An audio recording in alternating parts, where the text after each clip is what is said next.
Yes, you're reading that right. We are going to talk about the true story of the resurrection of a species. Now, during the last lecture, I talked to you about how actually we can't really define the word species. Yet, we have species. So we still have to talk about species. You might be wondering, how do we know when we have a new species if we can't even define the word species? Well, here's how that could potentially happen. How do we know when we have a species if we can't define the word species, right? Who names these species? And where are they getting their definitions from? Well, these days, all new species tend to come from revisions and monographs. Besides that, every once in a while, new species come from floristic surveys, really true ones that have truly never been discovered in the field. And a lot of times serendipity has to do with that. But almost always these days, new species are sort of available for description based on publications and genetic sequencing. So here I'm going to kind of describe the process of the classic traditional approach of deciding that one has a new species. And it takes place right here in Northern California.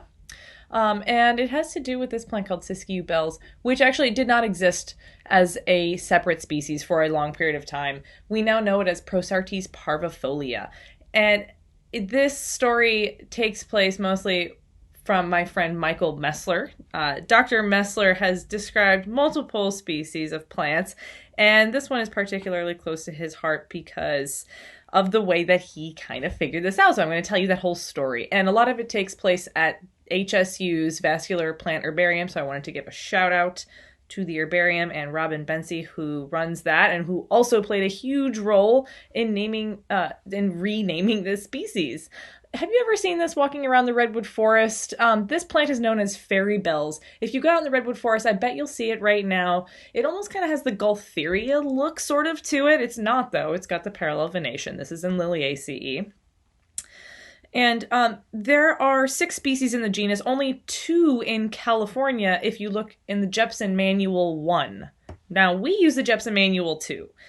And in the Jepson Manual 1, there are only 2 species in California. These are the 2 species names, and this is their approximate range for the 2 that are in California. Here's one of them. It's called Prosartes smithii. Just giving you the look of it. Lovely. The other one, Prosartes hookeri. This one is known as drops of gold, which is kind of cool. The other one was fairy bells. Here are their fruits. They look pretty different from one another. Overall, you can tell that these 2 species should be in the same genus. Like, that's probably your idea. Okay, so this story kind of takes place where that little red arrow is, on a place called French Hill Road.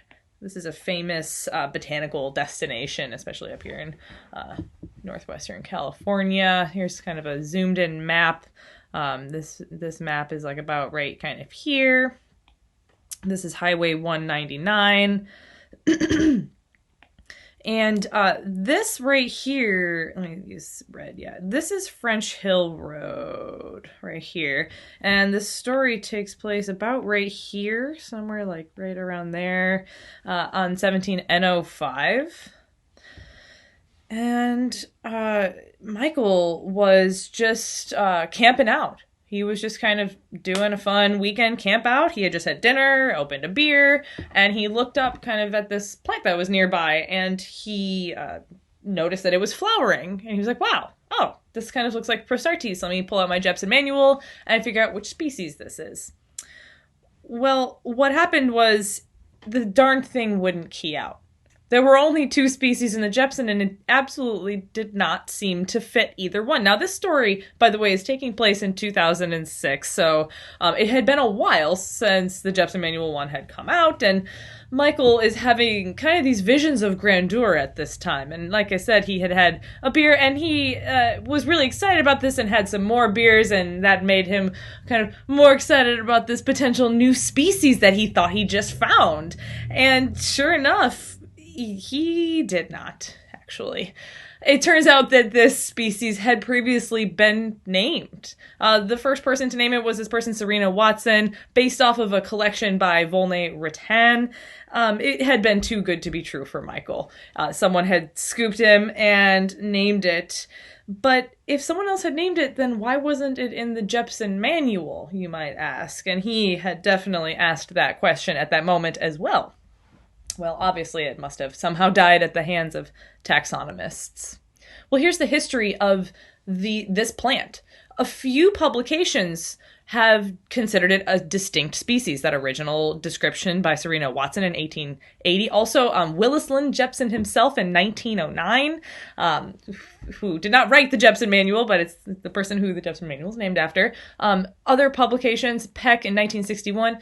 Well, two other publications, and these are big ones, Jones and Munns, especially Munns was a major California botanical flora. They called it distinct, but of hybrid origin. They kind of thought it was a hybrid between the two well-known species in California, okay? Well, then three major publications thought that it was actually part of the highly variable Prosartes hookeri. That includes the Jepson Manual 1, that's what TJM is right here, that was published in 1993. They literally thought it was a variant of Prosartes hookeri, and that's what Michael had been reading at the time in 2006. So here is the argument for hybridity that for the two that had published about that. So in 1951, Jones had said Disporum parviflorum. You might be wondering, what's Disporum? Genus Disporum is actually the old name of Prosartes, so bear with me with that, sorry. Disporum parvifolium is probably a hybrid between Disporum hookeri and Disporum smithii. It occurs in an area where the ranges overlap, it is morphologically intermediate between them, and it is sterile, he claimed. In 2002, someone else said, and the known variation in Prosartes hookeri unquestionably encompasses the morphology described for Prosartes parvifolia. This was the entirety of the argument for hybridity for these organisms. Well, what Michael realized is that, in fact, it is not only not a hybrid between the two, it is the most distinctive species in the genus. And it is most definitely deserving of a recognition of a separate species name. It is not an intermediate between the two. It is not sterile. It's not part of Prosartes hookeri. And here is the evidence very briefly. This took Michael a very long time to kind of figure out and compile, and here it is in just a few minutes. Here's a couple of looks at Prosartes smithii. So this is one of the well-known species. Okay, the flowers held very pendant, very elongate, petals. And same thing with the filaments. The filaments are very kind of elongate. Overall, the corolla shape kind of forms a tube, even though they're not fused petals. Here's the other well-known species, Prosartes hookeri. Okay, this one's not held as pendant. The petals are clearly a very different shape, different color too. They're reflexed. And good God, those anthers though. Look at those things. Crazy wrinkled and curly-cued, nothing like the other species. Nothing like any of the other California species. And here is the one that is now known as Prosartes parvifolia. Very different, almost maybe one could argue sort of intermediate looking between the two, but the shade of white is drastically different. Overall, the shape of corolla is unique compared to the other two well-known species. And here are some other things about it. They've really kind of got that extenuated curvature of the outer tepals. When we look at the inside of this flower, look at how short those filaments are. Do you remember how long they were in that other one that I had showed you? Extremely short filaments here, not an intermediate of any sort. Also, the anthers are truly connivent. They're held so closely together as so they appear fused. Wow, drastically different. In fact, this species lives, it resides in an area with the species of Gaultheria called Gaultheria ovanifolium. Notice the strong resemblance between these two corolla shapes. Well, it turns out that Prosartes parvifolia also does buzz pollination, just like Ericaceae, which Gaultheria is part of. So maybe there was some sort of convergent evolution going on here with some pollinators. That's just what might be happening. Oh, another difference is that the members of this species do not produce nectar. No, they do the buzz pollination thing. Prosartes hookeri, on the other hand, Has this giant nectary kind of protruding from the outside of all of the tepals, really. Inside, you'd notice those things are very juicy and they're actually producing nectar. Cool. So when we look at all three of them together, we notice these three things are not intermediates of one another. They appear to be very distinct groups of organisms. That's what it appears to be. We can see that sort of in the fruits too. The fruits seem to be distinctive. The vegetation is quite distinctive.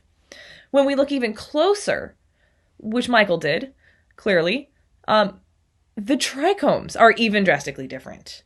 So here's sort of the shape, a nice scientific illustration of the shape of the glandular trichomes of Prosartes parvifolia, what is now known as Prosartes parvifolia.